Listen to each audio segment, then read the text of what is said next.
Olá, seja muitíssimo bem-vindo ao primeiro vídeo sério da minha vida. Pois é, eu decidi esporadicamente fazer um vídeo ou outro explicando algum conceito, alguma nuance de alguma linguagem, alguma ferramenta, framework, lib, coisas bacanas aí que eu acabo esbarrando ou experimentando no meu cotidiano como desenvolvedor web, que possam ser úteis para mais pessoas, né? Coisas que eu seja também capaz de explicar de uma forma simples para poder ser consumido por um público iniciante ou até intermediário que queira relembrar ou até conhecer algum assunto que é um conceito de base, né? Eu decidi fazer isso como uma forma bem humilde de contribuir para a comunidade brasileira de devs.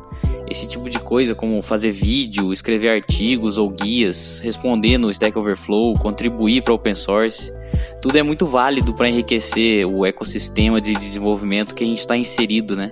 Eu acredito que deva ser mais estimulado e praticado, principalmente em português, porque falta muita coisa boa em português, né?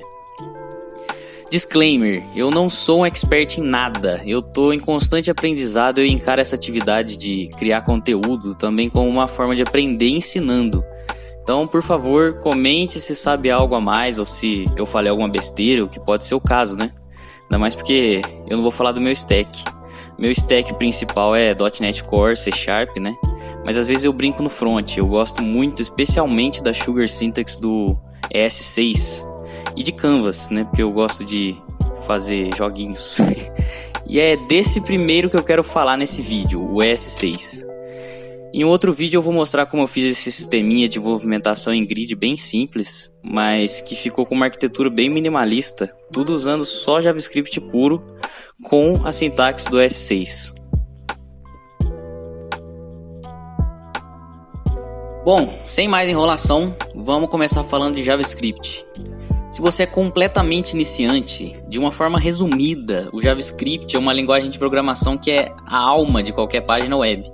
Enquanto o HTML vai definir a estrutura da página e o CSS vai definir o estilo, o JavaScript ele vai acrescentar a vida na página, digamos assim, tornando o conteúdo que antes era estático agora em dinâmico, podendo atualizar os elementos da página.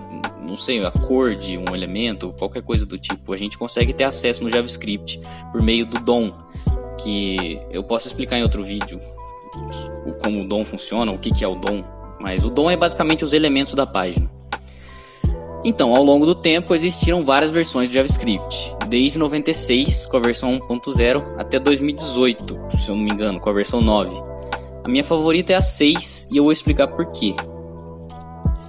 O JavaScript ele foi criado como uma linguagem funcional. O paradigma funcional ele tem objetivos mais complexos do que o que eu vou falar aqui, mas no JavaScript isso basicamente significa que o foco dele não é orientação a objetos, onde tudo gira em torno de instâncias de objetos mutáveis que sofrem alterações específicas no decorrer do programa. No paradigma funcional do JavaScript, a ideia é tratar dados simples com funções que simplesmente processam esses dados e retornam o resultado, sem objetos muito complexos que precisam ser alterados de forma específica e que precisam ser mantidos na memória. O JavaScript ele foi feito em cima desse paradigma porque a ideia principal do uso do JavaScript era apenas trabalhar dados estáticos da página, como o texto de um label, a cor de um elemento, a função de um botão, mas claro que em alguns casos, né, desde a versão inicial, era interessante ter estruturas de dados instanciáveis como um objeto. Mas é aí que tá, toda função do JavaScript já é tratada como objeto na memória. Por mais que seja um paradigma funcional, na memória cada função ela é separada como um objeto que vai ocupar espaço. Porque a ideia é que se fizessem funções simples e isoladas, com usabilidade simples, pegam um input, soltam um output. Por isso que toda função é registrada na memória separadamente, como uma forma simples assim que eles arranjaram de registrar esses métodos presentes em um script qualquer. Então, se você tenta criar um objeto no JavaScript e esse objeto possui um método, cada nova instância desse objeto vai precisar instanciar aquele mesmo método na memória de novo, porque o método é uma função e toda função no JavaScript é tratada como um objeto separado na memória. Por exemplo, se eu criar um objeto animal aqui, com o método andar e um método mover,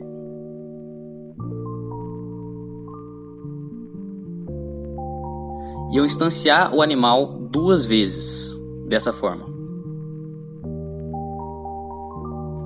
Os métodos andar e mover existem 4 vezes na memória, enquanto, por exemplo, no C#, os métodos andar e mover são definidos na classe, registrados uma vez na memória, porque eles não mudam de objeto para objeto. A assinatura dos métodos é sempre a mesma, como eles funcionam, o que eles retornam. Então esse mau uso da memória não é simplesmente porque o JavaScript é maluco. É porque a ideia do uso do JavaScript na sua primeira versão era bem simples, e nunca poderiam imaginar que 24 anos depois essa linguagem ainda seria a alma dos browsers e teria tantas novas utilidades além de só mudar texto simples ou mexer na DOM. Eles tiveram a inocente decisão de tratar funções como objetos separados na memória, independente se são ou não métodos de um objeto. Tá, Diego, mas e o ES6? Calma que tá quase. Para prevenir o mau uso da memória no caso de funções dentro de objetos, a versão 1.0 do JavaScript ela já contava também com a implementação de uma coisa chamada padrão protótipo, o famoso prototype. Basicamente, esse padrão permite que, caso seja criado um objeto, quando for criar métodos para esse objeto, você cria o método como uma extensão do protótipo desse objeto. Isso vai criar uma função uma vez só na memória e atrelar o uso dela ao objeto que ela pertence, para que toda instância desse objeto não instancie todos os métodos na memória novamente. Apenas use o método do protótipo desse objeto. Eu juro que eu tentei explicar de um jeito simples, mas eu acho que é mais fácil mostrando. Vamos pegar a implementação sem protótipo e aplicar o protótipo a ela. Basta, ao invés de eu criar o método assim, eu criar ele dessa forma.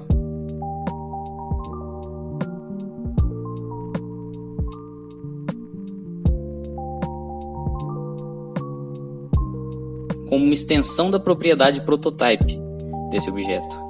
Pronto, agora as novas instâncias desse objeto não vão duplicar os métodos na memória.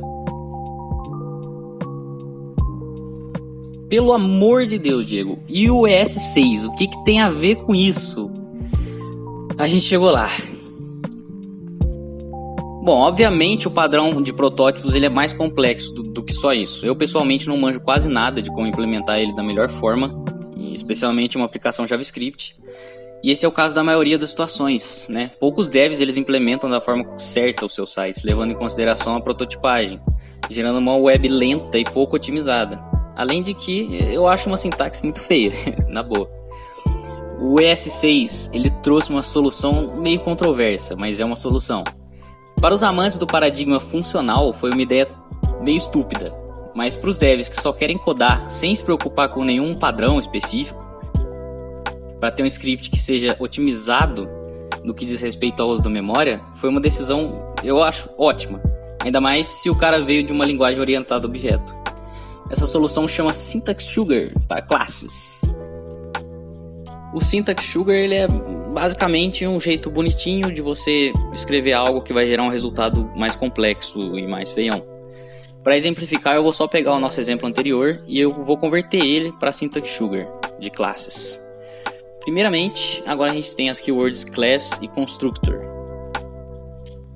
Agora é só eu criar esses métodos dentro do escopo da classe. Só isso. E adivinha só, esse código já implementa o padrão prototype por debaixo dos panos. Só de você criar uma classe no JavaScript dessa forma, você já tem um objeto totalmente otimizado em relação à memória. Eu particularmente achei uma solução genial, mas muitos adeptos da programação funcional eles discordam. Mas pensa comigo, você ainda pode implementar o prototype pattern num script, se você quiser. A Syntax Sugar ela é totalmente descartável. Ela só é uma forma simples de implementar o que antes exigia mais conhecimento e aprofundamento. Ninguém perde com o Syntax Sugar, a gente só ganha. A gente ganha uma web mais otimizada por padrão e de uma forma simples. E, na minha opinião, até mais elegante.